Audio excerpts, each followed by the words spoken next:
Assalamualaikum warahmatullahi wabarakatuh. Kami mahasiswa dari Universitas Banten Jaya, Fakultas Ilmu Komputer, jurusan Teknik Informatika, akan mempresentasikan suatu tugas dalam mata kuliah Komputer dan Masyarakat dengan dosen kampung Kamia SSNKOM, yaitu akan mempresentasikan tentang etika dan hukum bidang teknologi informasi yang beranggotakan Fasri Fadlur Rahman, Yusuf Fadilah, Yuris Mahmud Hafid, Muhammad Ade Ramadhani, Penyanyi Belang Santri, saya sendiri sebagai moderator, dan Zainal Afriza Mutfaqih. Langsung saja masuk ke dalam materi. Yang pertama, latar belakang untuk etika dan hukum bidang teknologi informasi ini. Semakin berkembangnya teknologi, maka semakin banyak juga bidang yang ada dan perlu untuk dikembangkan. Salah satunya adalah teknologi informasi. Ini merupakan bidang yang berkaitan erat dengan perkembangan teknologi. Tanpa adanya teknologi informasi, mungkin perkembangan yang terjadi tidak akan semaju ini. Pengertian teknologi informasi secara umum adalah suatu studi perancangan, implementasi, pengembangan, hubungan atau manajemen sistem informasi berbasis komputer, terutama pada aplikasi hardware atau perangkat keras dan software atau perangkat komputer. Dapat dikatakan bahwa teknologi informasi adalah berbagai fasilitas yang terdiri dari hardware dan software yang mendukung dan meningkatkan kualitas informasi bagi masyarakat dengan cepat dan berkualitas. Dari penjelasan singkat tersebut, yang ada pastinya sudah dapat diketahui betapa pentingnya teknologi informasi manusia. Untuk mengetahui pembahasan lebih lanjut mengenai pengertian fungsi manfaat teknologi informasi, maka simaklah penjelasan berikut ini. Untuk penjelasan selanjutnya akan dilanjutkan oleh Zainal Afriza Mutfaqih, padanya dipersilakan, yaitu terkait pengertian etika dan teknologi informasi.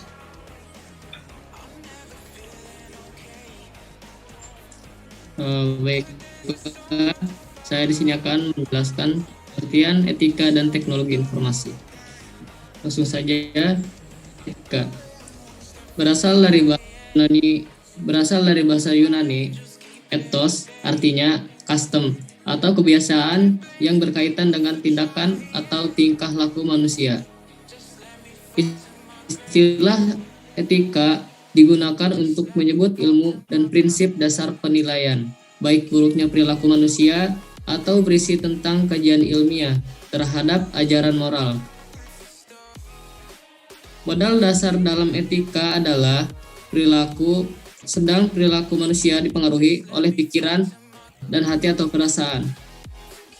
Etika adalah cabang utama dari ilmu filsafat yang mempelajari nilai atau kualitas yang menjadi studi mengenai standar dan penilaian moral.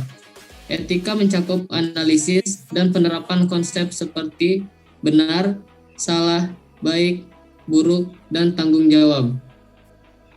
Teknologi informasi.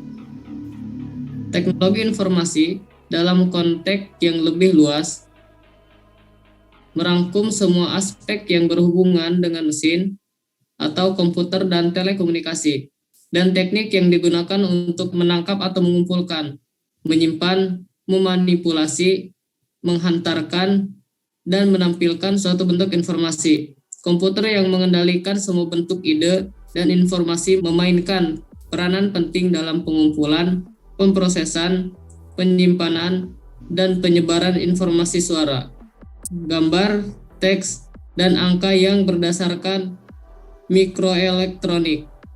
Teknologi informasi bermakna menggabungkan bidang teknologi seperti komputer, telekomunikasi, dan elektronik, dan bidang informasi seperti data, fakta, dan proses.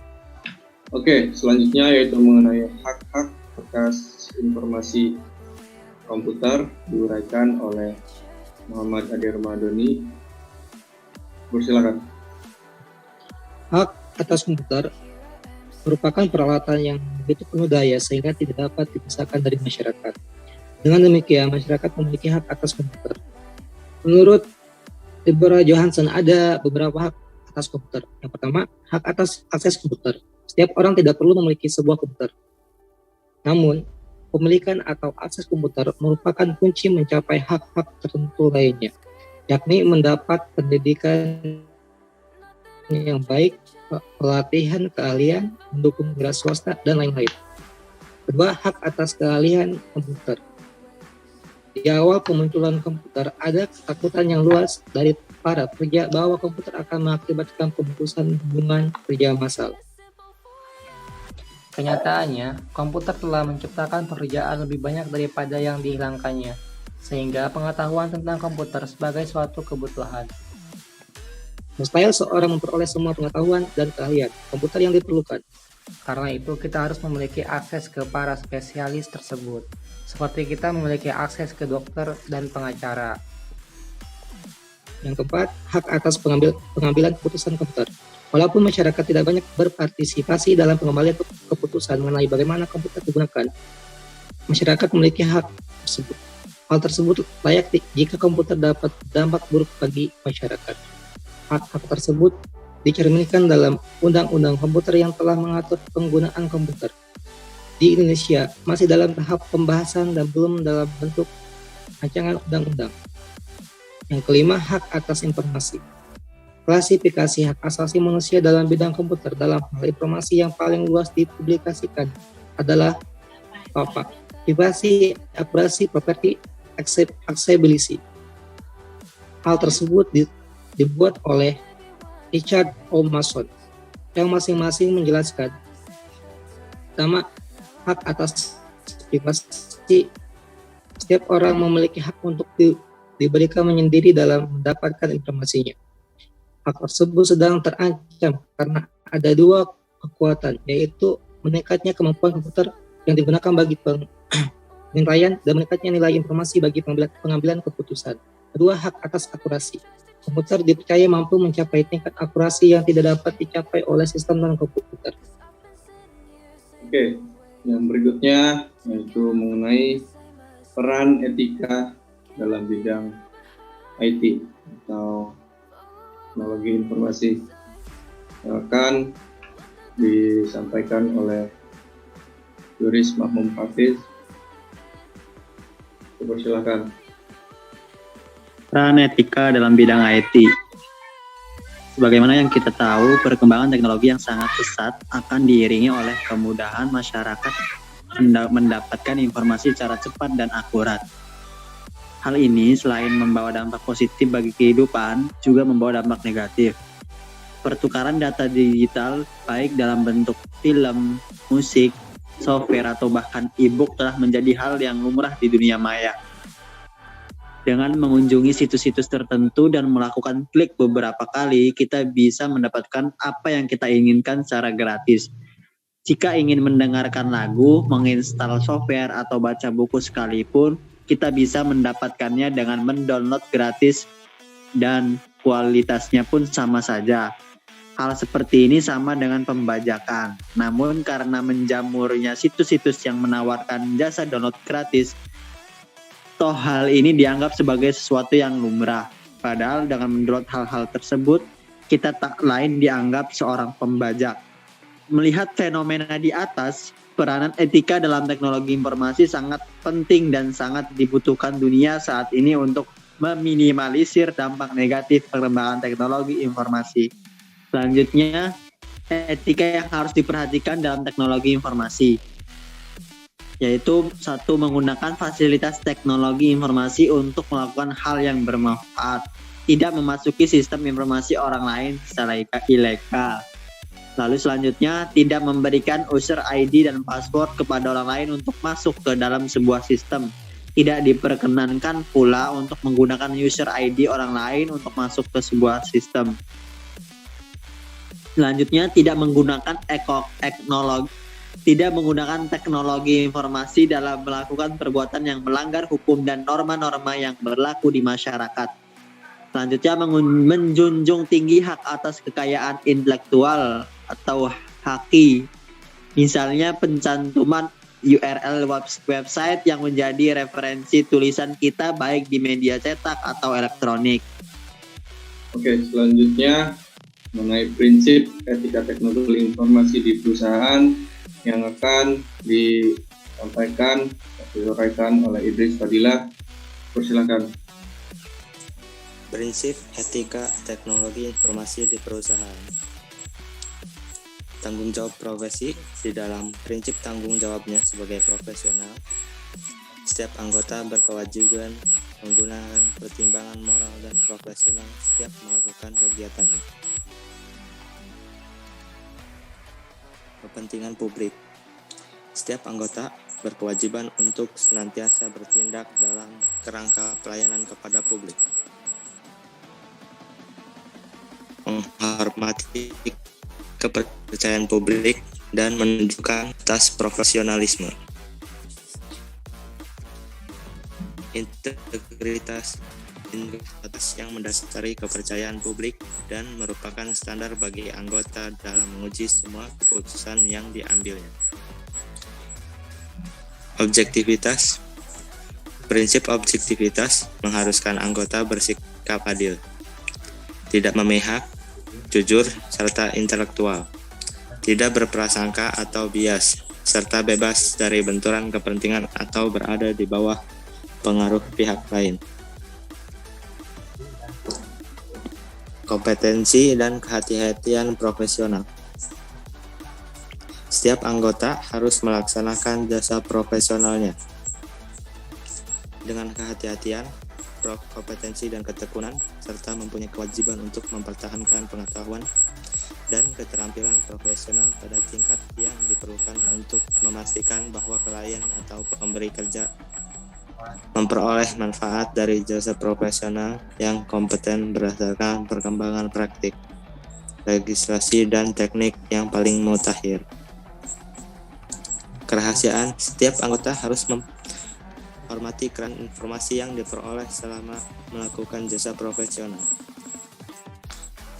dan tidak boleh melukai atau mengungkapkan informasi tersebut tanpa persetujuan, kecuali bila ada hak atau kewajiban profesional atau hukum untuk mengungkapkan. Perilaku profesional.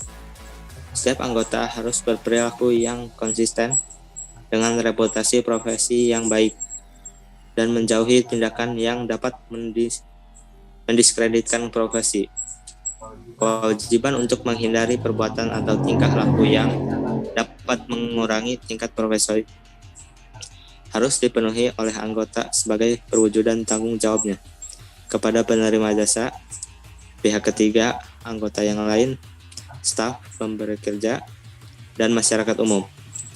Standar teknis. Setiap anggotanya harus melaksanakan jasa profesionalnya sesuai dengan standar teknis dan standar profesional yang relevan, sesuai dengan keahliannya dan dengan berhati-hati. Anggota mempunyai kewajiban untuk melaksanakan penugasan dari penerima jasa selama penugasan tersebut sejalan dengan prinsip integritas dan objektivitas. Oke, berikutnya mengenai hukum bidang teknologi informasi yang akan diuraikan oleh Zainal Afrizal Mutakin. Silakan. Baik, hukum bidang teknologi informasi. Kerangka hukum bidang teknologi informasi. Dampak negatif yang serius karena berkembangnya teknologi informasi, terutama teknologi internet, harus segera ditangani dan ditanggulangi dengan segala perangkat yang mungkin, termasuk perangkat perundangan yang bisa mengendalikan kejahatan di bidang teknologi informasi. Pada saatnya bahwa hukum yang ada harus bisa mengatasi penyimpangan penggunaan perangkat teknologi informasi sebagai alat bantunya, terutama kejahatan di internet atau cybercrime, dengan menerapkan hukum cyber law. Baik, berikutnya disampaikan oleh Muhammad Ade Romadoni. Silakan. Undang-Undang ITE Indonesia, Undang-Undang Informasi dan Transaksi Elektronik atau ITE, mengatur berbagai perlindungan hukum atas kegiatan yang memanfaatkan internet sebagai medianya, baik transaksi maupun pemanfaatan informasinya. Penyusunan Undang-Undang ITE tidak terlepas dari dua naskah akademia yang disusun oleh dua institusi pendidikan, yaitu UNPAD ditunjuk oleh Departemen Komunikasi dan Informasi dan UI, ditunjuk oleh Departemen Perindustrian dan Perdagangan. Dinamakan awalnya RUU, Pemanfaatan Teknologi Informasi, RUU Transaksi Elektronik, disahkan pada tanggal 25 Maret tahun 2008. Dari RUU ITE menjadi Undang-Undang ITE. Tidak hanya membuat situs porno atau masalah asusila.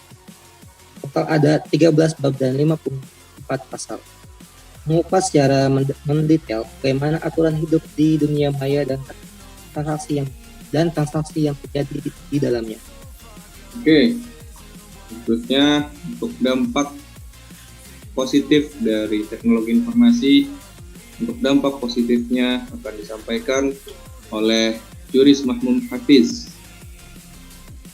Dampak dari teknologi informasi. Dampak positifnya, Bidang pendidikan TIK telah mengubah proses pembelajaran konvensional.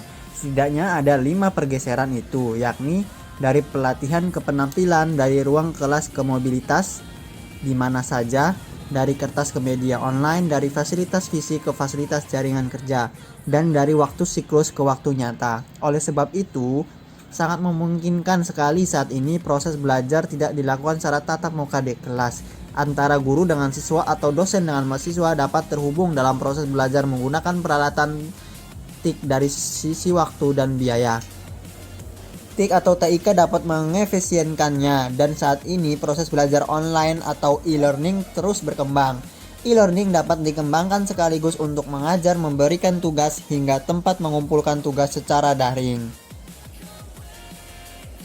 Oke, untuk dampak negatif dari teknologi informasi akan disampaikan oleh Idris Fadilah. Silakan. Dampak negatif TIK. Pelanggaran hak cipta, kemajuan TIK adalah disalahgunakan oleh orang tidak bertanggung jawab. Biasanya terkait pelanggaran hak cipta, seperti pembajakan software, penggandaan tanpa seizin pembuat karya, hingga pemakaian tanpa seizin pembuat. Pelanggaran hak cipta sudah pasti merugikan konsumen, tidak setara dengan produk asli. Baik, terima kasih. Oke, kesimpulan yang dapat diambil dari beberapa uraian yang telah disampaikan tadi adalah berdasarkan penjelasan tersebut dapat diambil kesimpulan bahwa etika teknologi informasi adalah sekumpulan asas atau nilai yang berkenaan dengan akhlak, tata cara, atau adat sopan santun, nilai mengenai benar dan salah, hak dan kewajiban tentang teknologi informasi yang dianut oleh suatu golongan atau masyarakat dalam pendidikan. Untuk menerapkan etika teknologi informasi, maka diperlukan terlebih dahulu mengenal dan memaknai prinsip yang terkandung di dalam teknologi informasi. Tersebut diantaranya adalah yang pertama, tujuan teknologi informasi, yaitu memberikan bantuan kepada manusia untuk menyelesaikan masalah, menghasilkan kreativitas untuk membuat manusia lebih bermakna jika tanpa menggunakan teknologi informasi dalam aktivitasnya. Berikutnya, prinsip high tech, high touch. Lebih banyak bergantung kepada teknologi tercanggih, lebih penting menimbangkan aspek high touch, yaitu manusia. Yang terakhir, menyesuaikan teknologi informasi kepada manusia. berikut adalah beberapa presentasi yang dapat kami sampaikan. Mungkin menyampaikan materi atau mungkin ada salah kata. Kami mau sampaikan mohon maaf. Semoga dapat memaklumi, dan bagi yang ingin berdiskusi atau bertanya bisa disampaikan di dalam kolom chat komentar video ini yang akan kami upload di platform YouTube.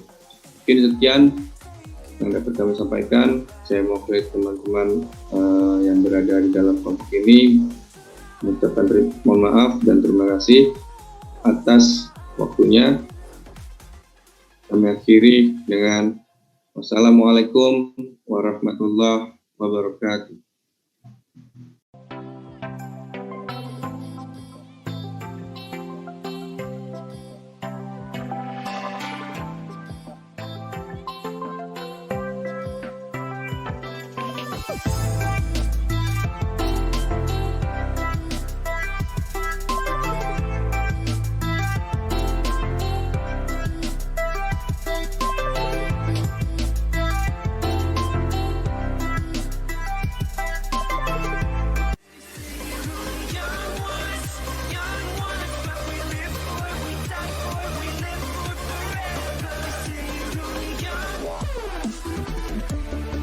Thank you.